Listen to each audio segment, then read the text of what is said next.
Bonjour à tous, bienvenue dans un nouveau MAG sur Radio Sensation. Je reçois aujourd'hui Philippe Eudeline, bonjour. Bonjour. Alors aujourd'hui nous consacrerons notre émission à Normandie Aéroespace. Vous êtes d'ailleurs le président de NAE, une association qui a pour but de développer l'industrie aéronautique, la défense et le spatial dans la région normande. Une initiative qui était née en 1998. Alors d'où ça vient ? Tout simplement du fait que sur la Normandie, nous avons un certain nombre de grands groupes français, des grands groupes étrangers.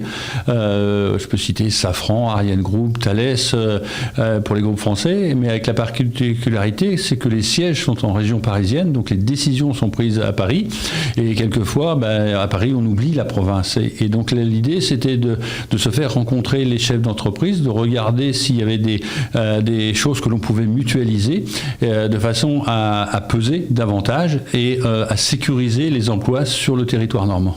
Et en 2020, maintenant dans les années 2020, est-ce que les objectifs d'NAE ont changé ? Alors, nos objectifs, non, puisque notre mission, c'est du développement économique, c'est d'enraciner nos entreprises, de les développer. Donc ça n'a pas bougé. À nos 4 axes de départ, que sont la recherche, technologie, l'innovation, le développement du business, l'emploi, formation et la communication, on a rajouté un 5e axe, qui est la compétitivité, parce que de nouveaux acteurs arrivent, les Chinois, les Coréens, et donc pour rester sur le marché, gagner des parts de marché, il faut que nos entreprises françaises et normandes soient de plus en plus compétitive, donc voilà, mais sinon non, nous sommes vraiment sur la lancée de ce que l'on a mis en place en 1998, mais bien sûr nous avons grossi, puisqu'aujourd'hui c'est 160 membres, Normandie Aéroespace, tous les grands groupes sont présents dans NAE, mais aussi donc une petite centaine de PME, de start-up qui se développent très bien, mais également 24 laboratoires de recherche et 17 établissements d'enseignement pour, avec les labos, préparer les technologies de demain et avec les établissements d'enseignement, préparer les métiers de demain. Alors on doit vous le rappeler souvent, mais la grande zone de l'aéronautique et du spatial en France, on pense tout de suite à la région toulousaine. Quelle place a la Normandie et quelle importance a la Normandie dans ce secteur en France ? Bon, nous sommes, je dirais, la 3e région aéronautique française. Nous pesons plus de 21 000 emplois, pas loin de 4 milliards d'euros de chiffre d'affaires, donc c'est quand même conséquent.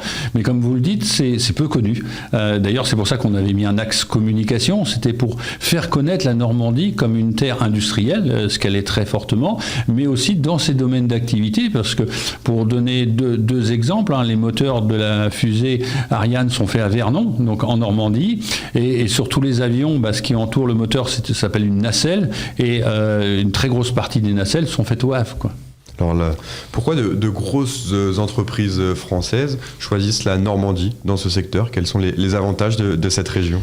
Il y en a plusieurs. Alors je peux peut-être faire juste un petit peu d'histoire. L'activité aéronautique est arrivée en 1916 en Normandie, à Côte-Bec-en-Caux, dans une société qui s'appelle Revima, qui fait toujours de l'aéronautique, puisqu'ils font la rénovation des trains d'atterrissage et des moteurs APU.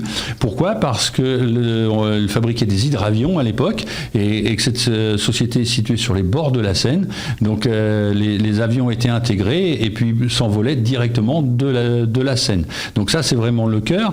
Et après, pourquoi les autres entreprises se sont implantées ? Pour 2 raisons.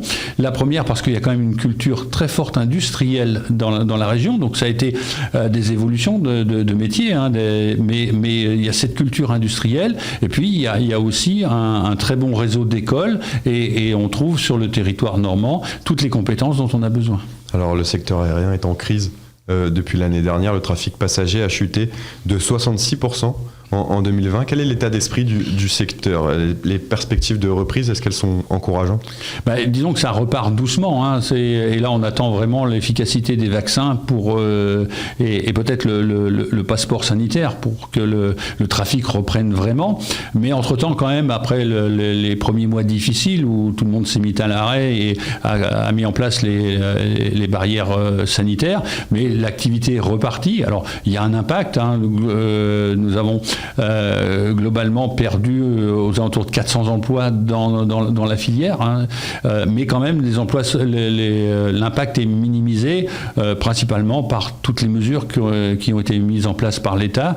Je parlais du PGE, de la PLD, tout ça, c'est quand même des mesures qui ont permis de conserver les compétences, parce que la grande crainte des entrepreneurs, c'est de se séparer du personnel, et quand la reprise va être là, de ne plus avoir le personnel pour justement rebondir et capter de nouveaux marchés. Vous parlez de l'État français, mais un mot sur l'Europe aussi. De quelle manière l'Union européenne a-t-elle soutenu la filière aéronautique ? Elle nous soutient, et d'ailleurs NAE s'est rapproché de l'Europe. Nous sommes, avec mon chargé de mission Recherche, Technologie, Innovation, allés à Bruxelles il y a 2 ans pour bien comprendre les mécanismes européens. En plus, c'était la nouvelle commission qui se mettait en place. Pourquoi ? Parce que il y a quand même beaucoup d'argent à Bruxelles, et on se dit que c'est un bon moyen pour compléter les financements régionaux et les financements nationaux. Donc nous avons déjà soumis 2 projets aux appels européens. Nous avons gagné les 2 fois, et donc ça permet aussi de découvrir d'autres partenaires. Le premier, nous l'avons gagné avec des Espagnols et des Belges, et donc on travaille ensemble au niveau européen sur plutôt des nouvelles technologies. Là en l'occurrence, il s'agit des drones, mais donc l'Europe est effectivement un acteur très important pour nous aujourd'hui, et encore plus demain.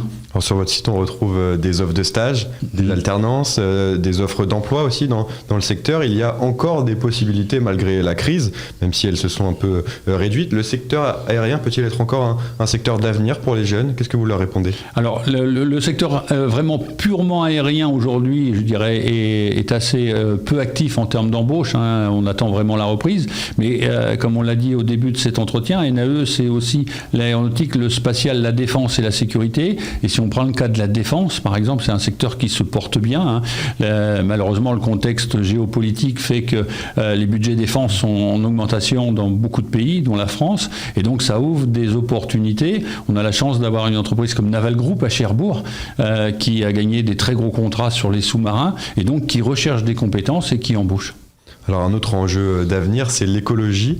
L'aérien doit aussi faire des efforts en la matière, on lui en demande. L'avion électrique ou l'avion à hydrogène, c'est le futur de l'aéronautique selon vous ? Oui, bien sûr. Alors on ne va pas faire demain un avion 100% électrique quand on voit le niveau d'énergie qu'il faut pour faire décoller un avion. Mais effectivement, ça rentre. Et justement, dans le cadre du plan de relance, beaucoup de financements sont mis sur un avion vert à base d'hydrogène principalement. Et effectivement, nous, on travaille localement pour regarder comment transformer aussi notre industrie pour s'adapter à ces nouvelles technologies. Alors NAE, c'est aussi le côté spatial, on en a un peu parlé, on le sait, la capitale de l'espace en France, c'est Toulouse, encore une fois. Est-ce que la Normandie participe aussi, elle, à ces recherches sur l'espace et pour améliorer notre connaissance ? Bien sûr, nous avons la chance d'avoir Ariane Group à Vernon, donc qui est au cœur de cette recherche. Et puis on a lancé un booster espace là, qui en fait travaille sur les usages des données spatiales.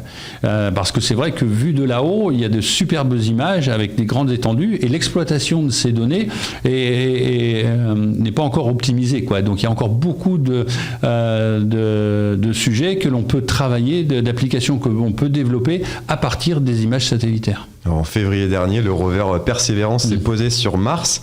Quel regard vous portez-vous sur cet exploit ? Qu'est-ce que ça vous évoque ? Moi, je trouve que c'est fantastique. Vous imaginez, et quand je pense aux années de travail qu'il faut pour préparer cette rencontre, qu'un tout petit objet puisse se poser comme ça sur un des satellites du Soleil, c'est quand même fantastique, quoi. C'est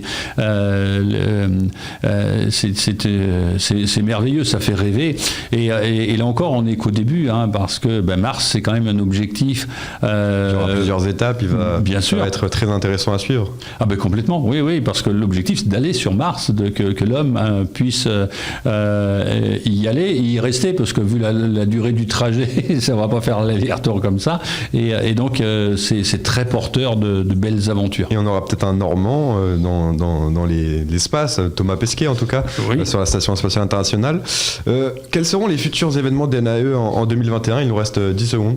Alors, au mois de juin, il n'y aura pas le Salon du Bourget, puisqu'il a été annulé, mais nous allons organiser un grand rendez-vous qu'on appelle B2B, avec tous les grands donneurs d'ordre, pour se faire rencontrer les grands donneurs d'ordre nationaux et internationaux, pour ceux qui pourront venir, et les entreprises normandes. Voilà, vous retrouverez toutes les infos sur le site d'NAE. Merci beaucoup, Philippe Odeline, d'avoir été avec nous sur Radio Sensation. Je rappelle que vous êtes le président de Normandie Aéro-Espace. Et vous pouvez retrouver cette émission en podcast audio ou vidéo sur notre site et application Radio Sensation.